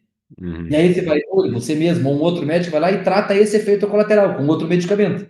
Esse medicamento não entrou para tratar a condição do paciente, entrou para tratar o efeito colateral. Sim. Esse efeito colateral vai gerando outro. Tem uma hora que você chegar assim, viu, estou tratando remédios que tratam o efeito colateral do outro remédio. Eventualmente, o problema não é esse. O problema é que um remédio começa a interagir com o outro e causar um efeito deletério. Chama interação medicamentosa. Tem interações que não são boas, tem interações que são potencialmente graves, tem interações que não devem ser feitas. Isso aqui, para você fazer para cada paciente, é um estudo que demanda um tempo. Você coloca hoje na IA isso aí, e ela te mostra quais são todas as possíveis interações. Isso te facilita muito para você ajudar, sabe? Não facilita do ponto de vista do tempo, da garantia, do controle da tua conduta. Você coloca, olha aqui, pense bem, ele vai te mostrar interações. Tem aplicativos que mostram para a gente isso de forma imediata. Sabe? Tem medicações que vai começar uma medicação, tem potencial de interação? Não tem. Tem ajuste com dose ou não tem? Como é que eu vou controlar isso? Sabe? Às vezes você precisava de 3 profissionais para fazer isso. Num serviço, você tem um farmacêutico que faz a conciliação da prescrição, que manda para o profissional especializado, lá para o infecto, para o dispensador, para ele fazer a análise e devolve para o médico assistente, que é quem está prescrevendo, com sugestões. Olha, será que é melhor fazer A, B ou C? Aqui você tem de forma instantânea. Em 2 minutos, 1 minuto, você tem essa informação na tua frente. Então, isso ajuda muito. Então, a IA, ela tem o poder de nos auxiliar bastante. Mas enquanto ferramenta, não pode ser um fim. O desafio é esse. Como a gente sabe, Sim. Luiz Virgílio, fala um pouquinho aí para quem certamente vai ter alunos, pessoas que estão estudando em várias etapas da vida, então vão assistir esse nosso episódio aqui. Fala algumas dicas de alguém que gosta de estudar, que está estudando a vida toda. O que uma pessoa que, para ser um bom aluno, o que ela precisa, o que ela deve buscar? Perguntar. A primeira coisa, ser curioso. A pessoa para estudar tem que ser curiosa. Não se contente com a informação que é dada. Seja curioso, busque a razão do porquê aquilo está sendo falado. A primeira informação que você receba, pergunte o porquê. O porquê é a chave. A criança aprende o mundo, a entender o mundo perguntando. Sabe? Se a gente olhasse para uma criança e falar como uma criança consegue sair dos 0 anos aos 2 anos de idade e aprender a linguagem inteira. Ela não conseguia viver sozinha, ela só conseguia respirar. Se ninguém fosse cuidar dela, ela ia morrer, porque ela tem que alimentar, ela não consegue fazer nada sozinha quando ela nasceu. Aos 2 anos, 3 anos de idade, ela tem a linguagem, ela conseguiu uma língua inteira dominar, ela consegue falar com todo mundo. O que ela está fazendo ali? Ela é curiosa, ela está perguntando e correndo. Estudo é isso, estudo assim, perguntar, o porquê é inevitável, entender por que as coisas estão acontecendo.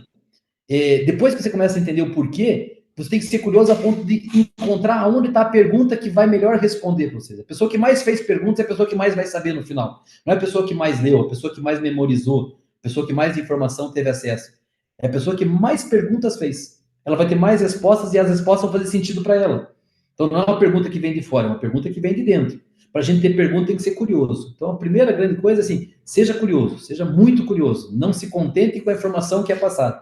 Essa informação que é passada, ela é da pessoa que passou, não é tua.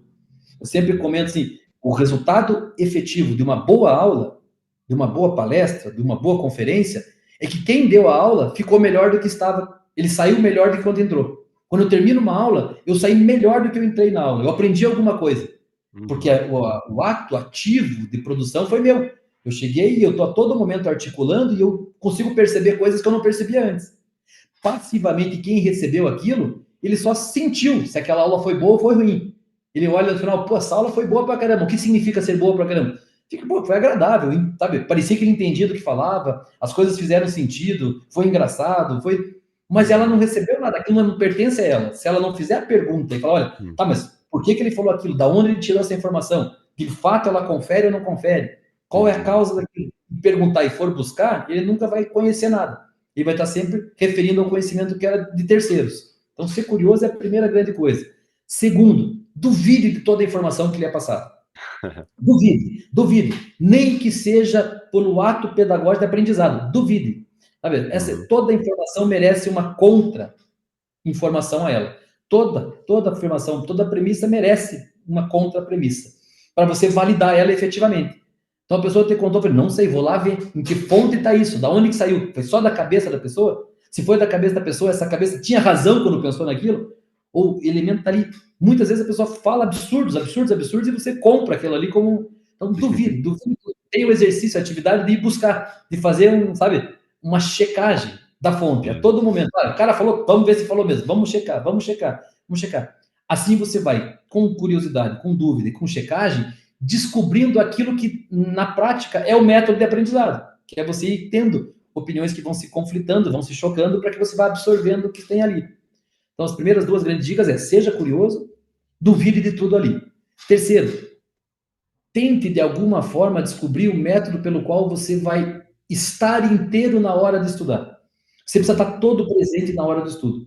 Sabe? Então, você tem que encontrar o melhor momento, o melhor horário, a melhor forma para você poder fazer isso. Ninguém consegue estudar produtivamente por horas seguidas. Para você estudar, para você ter uma hora de aprendizado, você precisa de horas que você tenha com a tua cabeça completamente avulsa. Você precisa estar, então você tem que, otimizar. Não é porque você leu por 5 horas seguidas que você teve alguma informação absorvida.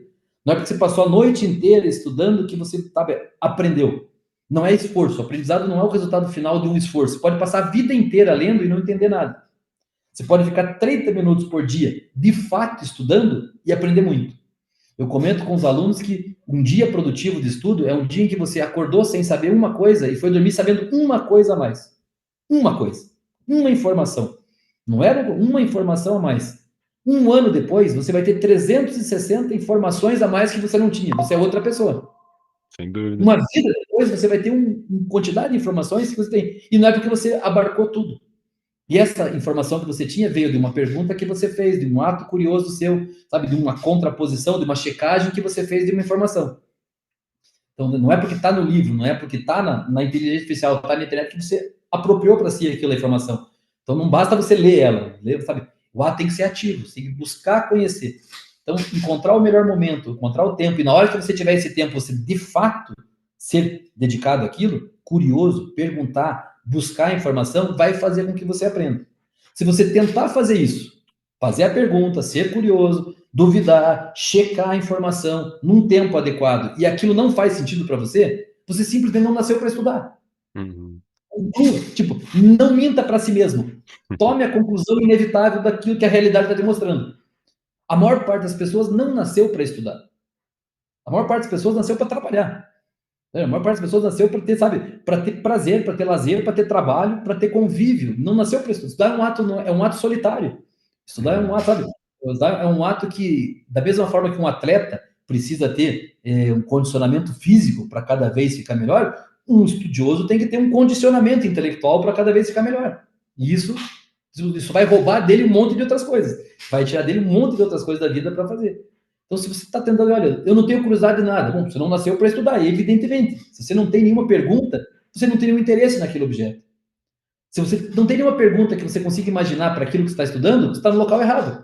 Não é aquilo que você nasceu para estudar. Então, você está lá, eu cheguei numa aula, nada que me interessa, não tem nenhuma pergunta que eu tenho, não tenho nenhuma dúvida. Bom, não é aqui o teu local. Porque se não tiver dúvida, o Aristóteles chamava isso de espanto, né? O conhecimento começa com espanto. Ele falava, esse espanto, sabe, esse ato, cara, o que me atrai? O que eu quero saber que eu não sabia antes? Se nada eu quero saber, eu quero só que você me passe alguma coisa para eu ganhar dinheiro, vai dar errado no final. Você não vai ser feliz e não vai ganhar dinheiro. Tá? As duas coisas vão acontecer. Então, não vai dar, isso vai virar uma bola de neve na tua vida. Então, às vezes, esse também é um sinal que ele está te dando. Se nada te chama curiosidade, não é aquele o teu objeto de estudo. Para essa mesma pessoa, você coloca lá, você vai para um adolescente, 7h30 da manhã, e pede que ele estude a tabela periódica na aula de química. Ele fala, cara, eu não quero nada disso. Não quer dizer que ele não nasceu para estudar? Não. Pergunta para ele se ele quer saber a razão de qual foi formado o enredo do anime que ele está assistindo. Certo? Aquilo interessa a ele. Aquela pergunta ele queria responder. E aí ele vai atrás. Então, assim, o estudo só é guiado pelo ato de curiosidade de quem está estudando. Então, sabe? E ele tem que ser um ato livre. Se ele não for livre, não tem vontade. Então, é um ato de vontade o estudo. E aí, então, 3 grandes dicas, assim, seja curioso, pergunte, não se satisfaça com a resposta que você encontrou. Pergunte novamente. Você não consegue. Vai naquela cadeia, sabe, indefinida dos porquês. Duvide das informações que você chegou ou que te passaram. Coloque ela em xeque. E quando você for fazer isso, esteja inteiramente dedicado a isso. Coloque, sabe, pare. É melhor você ficar 5 minutos parado, se concentrando, se organizando, faça uma respiração adequada, faça um exercício, sabe, tome um banho, aquilo que deixa assim, tipo, silêncio é inevitável. As pessoas, eu estudo com barulho, você não estuda, você está só fingindo que está estudando, você precisa de um momento de concentração, se prepare para aquilo. Mesma forma que ele falou, se prepare para acessar a rede social, pare 30 segundos e fale, eu vou acessar, eu estou consciente que eu estou exposto a esse meio. Quando você vai estudar, se prepare, olha, eu estou agora, eu vou parar, eu vou desligar o telefone, eu vou ficar separado, eu preciso do meu tempo aqui que eu vou estudar. Inteiramente nisso. 1 hora por dia faz da pessoa um gênio. A pessoa que fizer 1 hora por dia isso, por 5 anos, ela vai ganhar 99,9% da humanidade. Ela vai ter um desempenho fenomenal, porque ela vai estar fazendo uma coisa que ninguém faz. É 1 hora de atividade intelectual por dia. Com então, certeza, isso né? Faz uma muito boa sentido. Dica, sabe? Muito bom. E outra coisa assim, não faça o que você não quer. Sabe? Seja honesto consigo mesmo. Sabe? Seja honesto consigo mesmo. As pessoas mentem para si e essa mentira, quanto mais tarde ela foi enfrentada, mais traumática ela vai ser. Então, assim, cara, se você não quer aquilo, tenha honestidade consigo mesmo e não me interessa isso. Sabe? Isso vai fazer muito impacto na tua vida pessoal, na tua felicidade, dos teus, e inclusive na tua vida patrimonial, sabe? Na tua vida financeira. Você está fazendo algo pelo qual, de fato, você se dedicou. Então, tipo, não minta. Vai, quero estudar de fato isso aqui. E aí, não tem nenhuma área no mundo que não esteja precisando hoje de um bom profissional que saiba fazer algo. Sem dúvida. O que está faltando é um bom profissional que saiba fazer algo. A gente tem um monte de diplomas, de títulos, de certificados de pessoas, mas que não sabem fazer aquele algo. Então, se você hoje souber fazer, sabe, eu sei fazer A, o mundo inteiro precisa de pessoas que saibam fazer esse Azinho. É só você saber fazer ele bem feito. Vai depender da tua vontade, da tua curiosidade inicial. Então, assim, ter um grau de honestidade consigo é bem importante para saber, olha, o que eu quero fazer de fato. Eu acho que assim você consegue fazer. Sabendo isso, você inevitavelmente vai encontrar um método de estudo daí. Vai encontrar um método e esse método vai ser um auxiliar para você fazer isso. Então, não tenha pressa, não precisa fazer leitura correndo tudo, não precisa ter quantidade, precisa ter finalidades, precisa saber o que você está fazendo, onde você vai começar e aonde você vai chegar. E aí, como qualquer exercício, você vai, no primeiro dia, sofrer bastante, no segundo dia, sofrer bastante, vai doer tudo, não vai dar certo, e com o tempo, com a persistência, com a tua vontade efetiva dada ali, você uma hora vai começar a falar, opa, isso aqui agora não dói mais. Sabe? A pessoa vai fazer hoje, primeira caminhada em volta da lagoa aqui em Guarapuava, não vai dar uma volta. Ela vai levar um mês e aquilo, sabe, vai doer tudo. Um ano depois, se ela fizer todos os dias, ela fala, nossa, isso aqui, sabe, não faz mais nenhum sentido, eu consigo fazer voltas e voltas e voltas aqui e não preciso parar mais. Na hora que você chegar aí, nesse condicionamento intelectual, você começa a estudar, estudar, estudar, estudar, e aquilo não só não te faz mais mal, como você precisa daquilo, aquilo faz falta quando você não tem. Então você tem que vencer essa barreira também inicial do exercício intelectual. Ele não vai ser fácil no começo, ele vai ser cansativo, ele vai ser fisicamente doloroso, sabe? Vai doer em você, vai doer mesmo, porque é a reação que você tem para fazer algo que você não está habituado, você não tem ainda costume. Então, Sim. isso é bem, isso é importante também. Sensacional, muito bom. Satisfação, Luiz Virgílio. Muito obrigado por tudo aí. E acho que a gente tem que fazer um próximo episódio mais para frente para falar mais da parte do direito. A gente juntou, mas acabou falando mais da medicina. Mas é que tem muito assunto, realmente não vai dar tempo hoje. Mas a gente marca mais para frente um outro episódio. Muito obrigado pela participação aí. Dá a tua palavrinha final para a gente encerrar, então. Eu que agradeço, Júlio. Eu estou sempre à disposição para te conversar, é uma alegria conversar contigo aí. Sabe, eu tenho muita admiração aí por você, por toda a tua família junto aí. E parabéns pelo podcast, eu tenho assistido todos os episódios, está muito Ah, bacana. que bom. Sabe, conte comigo aí, o que precisar aí, estamos sempre à disposição. Um Muito abração para bom. todo mundo que estiver ouvindo a gente aí. Valeu, muito obrigado. Valeu, pessoal. Até a próxima.